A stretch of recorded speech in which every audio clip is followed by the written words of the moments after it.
আজকের ভিডিওটা মূলত এইচএসসি 24 ব্যাচের শিক্ষার্থীকে নিয়ে। অলরেডি অ্যাডমিশন শেষ, তুমি তোমার কাঙ্ক্ষিত সব ভার্সিটিগুলোর পরীক্ষা দিয়ে ফেলছো এবং তুমি এটাও বুঝে ফেলছো তোমার চান্স হবে কি হবে না। অ্যাডমিশনের মধ্য দিয়ে একটা স্টুডেন্টের উপর দিয়ে কী যায়, তার কতটুকু চাপ এবং কতটুকু তার খারাপ লাগা, কতটুকু ভালো লাগা, সবগুলোই আমি জানি, সবগুলো আমি বুঝতে পারছি, সবগুলোই পার করে আসছি। বিশ্বাস করো, এটাই সবচেয়ে খারাপ লাগে কথা জানো, যে তুমি তোমার বাবার টাকা নষ্ট করে পড়াশোনা করছো, তুমি তোমার বাবার কষ্টের উপার্জিত টাকা দিয়ে নিজের কাজটা করে যাচ্ছ, তুমি মন থেকে চাচ্ছ তোমার আব্বা আম্মাকে তুমি খুশি রাখবা, বাট কোনো কারণে তুমি পারছো না। আরও দুঃখের বিষয়, তোমার মা বাবা না তোমাকে নিয়ে যতটা কনসার্ন, তোমার আত্মীয় স্বজন, তোমার পাশের যে মানুষগুলো আছে তারা সবচেয়ে বেশি কনসার্ন। এবং এমন এমন কথাগুলো বলে, মানে মনে হচ্ছে যে আমি আর এখানে থাকবোই না, আমি মাটির নিচে ঢুকে যাব। বাট আমি বলতে চাই, মাটির নিচে তুমি ঢুকবা না। দেখো আমার এই কথাগুলো তুমি দেখো কি লিখছে, তুমি কি হেরে যাবে? তুমি কি হেরে যাবে? না, তোমাকে আমি হারতে দিতে চাই না। তুমি যদি হেরে যাও, তোমার কাছ থেকে সমাজের যে দায়বদ্ধতা আছে সেটা সমাজ পাবে না। ইমাজিন, এই যে এতগুলো স্টুডেন্ট ফার্স্ট টাইমে পরীক্ষা দেওয়ার পরে অনেকে সেকেন্ড টাইম গেল না, কারো ভাগ্যে লেখা ছিল যে সেকেন্ড টাইমে সে অনেক ভালো কিছু করবে, ধরো সে করলো না, ধরো সে একজন ভালো টিচার হইতো, ধরো সে টিচার হলো না, তাহলে কি তার কাছ থেকে যে 50টা ছেলে মেয়ে উপকৃত হতো, সে কি উপকৃত হতে পারবে? কখনোই না। তার মানে তোমাকে হারা যাবে না, আমি তোমাকে হারতে দিতে চাই না। নাম্বার 2, এত মানুষের কথা হজম করেছো, এর কি কোনো রিভেন্স নাই? তুমি এত মানুষের কথা হজম করছো, কি রিভেন্স নাই? রিভেন্স আছে। রিভেন্সটা হচ্ছে তোমাকে আরও অত্যন্ত বিনয়ী হওয়া, তোমার নিজের ভুলটা আরও ভালো করে ধরা, শুধরানো এবং চান্স পেয়ে সেটা দেখা। কিন্তু তুমি নিজে থেকে কোনো উত্তর দিবা না, একেবারে নীরবে কাজ করে, নীরবে পরিশ্রম করে তুমি যে সফলতা পাবো না, এটাই সবচেয়ে বড় রিভেন্স। এবং এইভাবে প্রত্যেকটা মানুষের মুখ বন্ধ করে দেওয়া সম্ভব।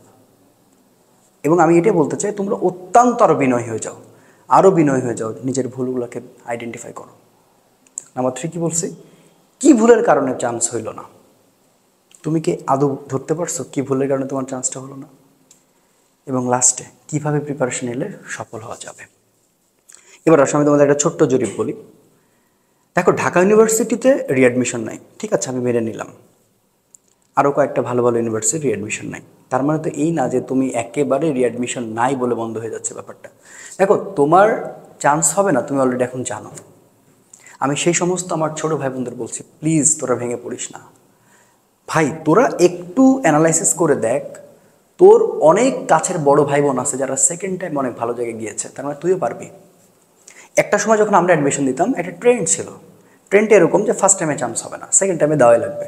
কিন্তু এই যে যখন মোটামুটি ঢাকা ভার্সিটিতে এই নিয়মটা হয়ে গেল যে ওরা ফার্স্ট টাইমকে অ্যালাউ করবে, তখন থেকে একটা এই বিষয়গুলো হতাশাগ্রস্ত হওয়া কাজ শুরু করলো। কিন্তু বিশ্বাস কর ভাই, অ্যাডমিশনটা তো ইজি জিনিস না। অ্যাডমিশনের সবচেয়ে বড় প্রবলেমটা হয় প্রশ্নের প্যাটার্ন না বোঝা, টাইম ম্যানেজমেন্ট না করা। যেমন আমি রাজশাহী বিশ্ববিদ্যালয়ের আগে প্রত্যেকজনকে একটা গাইডলাইন বারবার দেখেছি, বাবা তুই 55টা জাস্ট রাইট করাই, এবং লাস্ট মোমেন্টে তুই যদি না পারিস, তোর লাস্ট মোমেন্টে তুই মানে ম্যাথ প্লাস বায়োলজি দাগে আসিস, তুই তোর লাস্ট মোমেন্টটা 52 আর 53 এটা রাইট করে তুই চলে আয়, তোর চান্স হবে। হ্যাঁ, যখনই হোক তোকে ডেকে তোর ভর্তিটা হবে, যাদের একটা সিট লাগবেই। তো ম্যাক্সিমাম পোলাপান নেগেটিভ করে নষ্ট করে ফেলে। এখন আসো, কীভাবে প্রিপারেশান নিলে তুমি অবশ্যই সফল হবে। দেখো, তোমার সামনে এখনও অনেক ভালো ভালো ভার্সিটি আছে রিঅ্যাডমিশনের জন্য। তোমার সামনে আছে রাজশাহী ইউনিভার্সিটি। আমি রাজশাহী ইউনিভার্সিটির জন্য কাজ করেছিলাম, কতটুকু ডেডিকেশন দিয়ে কাজ করছিলাম নিজেরাই দেখছো। এবার আমি এত ভালো করে কাজ করতে চাই যে আমি প্রত্যেকটা স্টুডেন্টকে রাবিতে চান্স পাওয়াতে চাই এইভাবে। এবং আমার থিসিস, আমার আমার থিসিসগুলো ভাই এরকম, তোমাকে 25টার মধ্যে আমি 25টা কারেক্ট করতে দিব না, আমি দিতে চাও না, আমি পারবও না। আমি তোমাকে কারেক্ট করাতে চাই 17 থেকে 18টা, যে 17-18টা আমি করাবো, ওই 17-18টা তোমাকে কমন পাইতে হবে এবং ওই 17-18টা তোমাকে কারেক্ট করতে হবে, আর কিচ্ছু করতে হবে না। কারণ ফিজিক্স এত সহজ জিনিস না। প্রতিবার কাটমার্কের উপরে ডিপেন্ড করে সে কত কাটমার্ক, মানে প্রতিবার কোশ্চেনের উপর ডিপেন্ড করে কত কাটমার্ক হবে। কিন্তু আমরা সবসময় চেষ্টা করতে পারি যে বেশি লোভ, অতি লোভী তাঁতি নষ্ট, শুনছো না? এত লোভ করা তো তোমার দরকার নাই। তোমার দরকার মোটামুটি যে তুমি প্রত্যেকটা সাবজেক্টে 17-18টা করে কারেক্ট করবা, দ্যাটস ইট, তোমার চান্স হয়ে যাবে। তো এই যে ফার্স্ট টাইমে যে ভুলগুলো করেছো, সেকেন্ড টাইমে করা যাবে না। তুমি চান্স পাওনি মানে তোমার ভুল আছে, এই জন্য তোমাকে কোথাও মানে হেরে যাওয়া লাগবে না।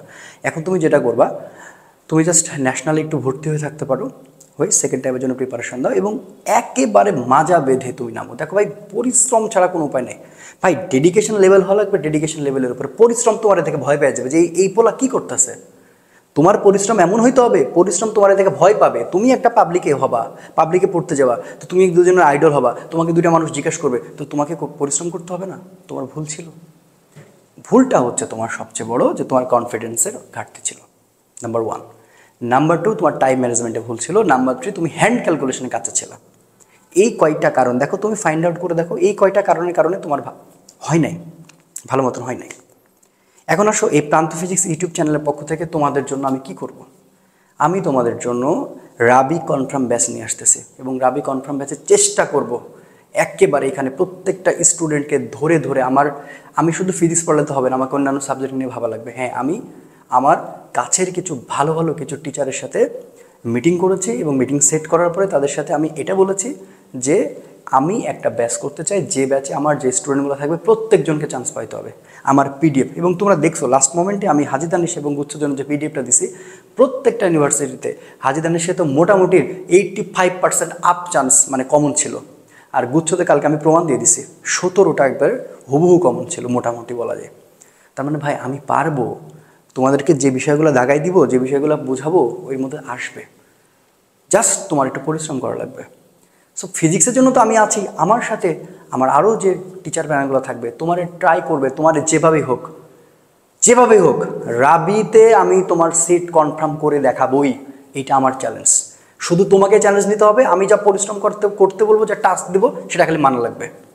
ভাই এতগুলো কথা তোমার শোনাইছে, নিজের মধ্যে রাগ নিয়ে আসো, আবার ঝেড়ে উঠো। হ্যাঁ, তোমাকে 1 বছর কথা শোনাবে, 2 বছর পর তোমাকে কথা শুনতে পারবে না। এই যে তুমি আজকে যে চান্স পাও, তার মানে তুমি কি কোনোদিন কোনো বড় চাকরি পাবা না? তুমি কি এখনই হেরে যাচ্ছ? তুমি এই চিন্তা করতেছো যে আমি ভার্সিটি চান্স পাচ্ছি, তোমার তো ভার্সিটাকে শেষ করা লাগবে, তারপরে বিসিএস দেওয়া লাগবে, তারপর ভালো জায়গায় যাবা। তো তুমি যদি এখনই যদি মনে করো যে হ্যাঁ ভাই লম্বা রেসের ঘোড়া হইতে হবে তোমাকে, এবং যারা তোমরা চান্স পাও নাই বা পাচ্ছ না বা জেনে গেছো চান্স পাও না, তাদেরকে অনেক অনেক কংগ্রাচুলেশন। তুমি ধাক্কা কি জিনিস বুঝলা, তোমার ধাক্কা কি জিনিস, ধাক্কাটা তুমি বুঝলা, ধাক্কাটা তোমার বোঝা লাগবে। তো তুমি ধাক্কা না খাইলে, তুমি না ঠেকলে কখনো শিখতে পারবা?